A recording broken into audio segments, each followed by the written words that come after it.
Nobody's going to have a draft better than this.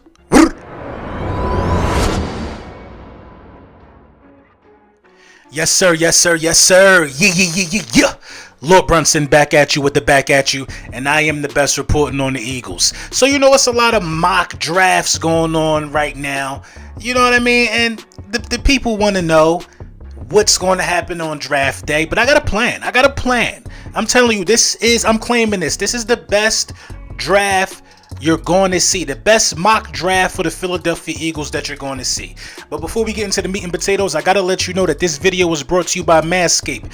Big Manscaped in the building, lawnmower 3.0s, 4.0s, just lawnmowers. More lawnmowers than the first day of spring. Use code Brunson, save 20% off, get the free shipping, and the free shipping I for that for y'all. Listen, this draft, I believe, that I put together will have the Philadelphia Eagles back in business in a year and a half, contending in a year and a half.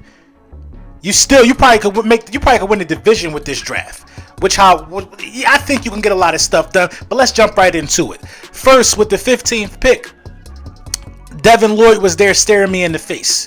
Now, I'm not saying the Philadelphia Eagles are going to take a linebacker first overall in this draft, but what I'm telling you is this. A linebacker, it's a high chance a linebacker, with the first pick in the draft, our first pick, it's a high chance that a linebacker can actually go in the first round for the Philadelphia Eagles. You got 3 first-round picks, don't count it out.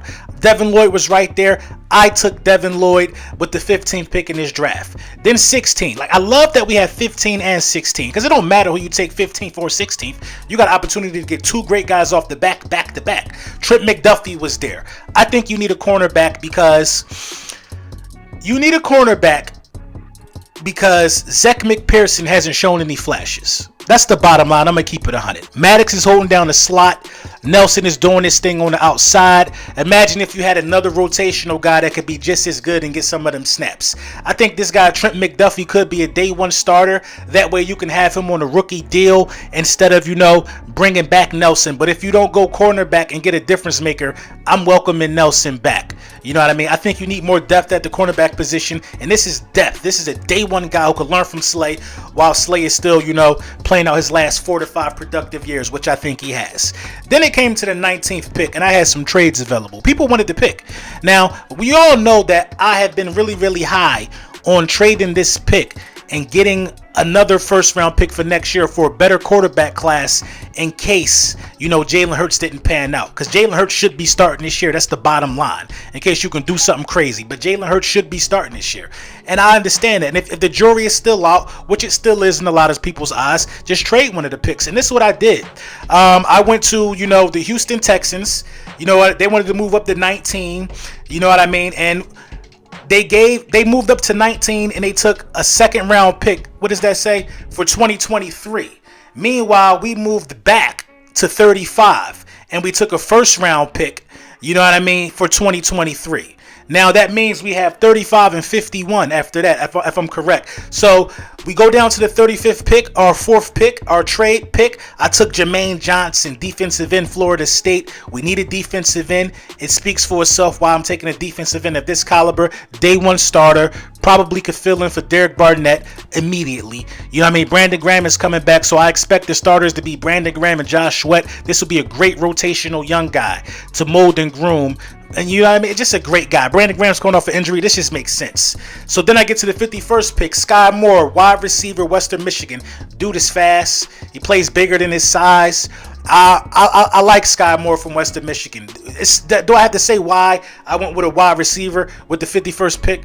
I think you need one. I think Rager isn't panning out. Arthega-Whiteside isn't panning out. Greg Ward is a practice squad guy. Greg Ward shouldn't even be on the field as much as he is for real. And Quez Watkins is producing, but Quez Watkins is also still developing. You need some other guys, man, to be able to get out there and make some stuff happen. So that's why I did that. And then at 83, Kirby Johnson. I got Kirby Johnson at 83, and he's the 71st ranked guy. So it was a steal in a sense. And you need a safety. Why do you need a safety? Kayvon Wallace isn't really panning out. Kayvon Wallace isn't being a difference maker when he's on the field. Kayvon Wallace isn't making the plays that I would like, that I would have. Listen, we was talking about this dude was B-Dog. We ain't seeing it yet.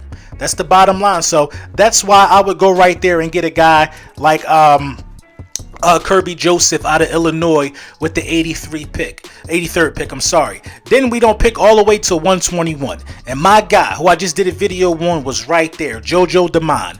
They got him. JoJo Damon is so versatile. I did a video on him of him being a linebacker. JoJo Damon is actually listed as a cornerback. They said he could play slot corner at 6'1", 230 pounds.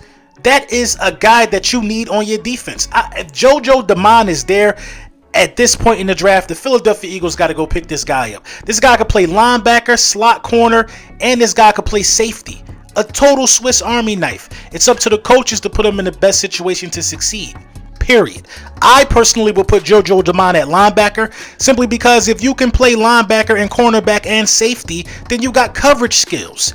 You need that type of coverage from your cornerback room. You know what I mean? You need that. I'm sorry, from your linebacking group. You need that type of coverage. So I would definitely get JoJo Damon right there. Then I went tight end. I don't really know a lot about Josh Wow, tight end out of Cincinnati. Don't know a lot about him, but the reason why I decided to go tight end because our guy Jackson just tore his knee in a meaningless game against Dallas. So really, when you think about it, you just have Dallas Goedert, and then you have Richard Rodgers, who's up there. You don't know if he's coming back or not. You need to get another tight end in this draft. Then at 160, I went and got the center. Everybody is talking about Tyler Linderbaum, but this is what nobody is talking about. How good our offensive line coach is. This guy is the best offensive line coach in the game, and he has molded rugby players to playing at a Pro Bowl level. I have faith that if I select the cornerback in the 5th round with the 160th pick in this draft, that he'll be able to at least get the best out of him. Stoutland's just like that. You know what I mean? So that's why I waited that long. And then these last two positions, I went with edge rusher and edge rusher because I believe now that Jonathan Gannon is coming back, you need to find some type of spark to be able to consistently get at the quarterback. So this draft just makes sense to me. It fills a bunch of needs, and it also fills some gaps that you have that has the lack of depth there. You need depth in the safety position. You need depth in the cornerback position. You need depth at edge rusher. You just need to be deep right there in those situations. And I think this draft is one of the best case scenarios. It gives you what you need. It gives you guys that'll make you competitive while still tucking an additional 1st round pick for the 2023 season to continue to mold and groom Jalen Hurts. Hopefully it pans out. Now you got 2 more picks in the 1st round next year if it pans out. It just makes sense. If it doesn't pan out, you got 2 picks in 2023 to go move up for a quarterback. If you draft this well and the majority of these players pan out, you could literally just be a quarterback away with 2 1st round picks going into the 2023 season.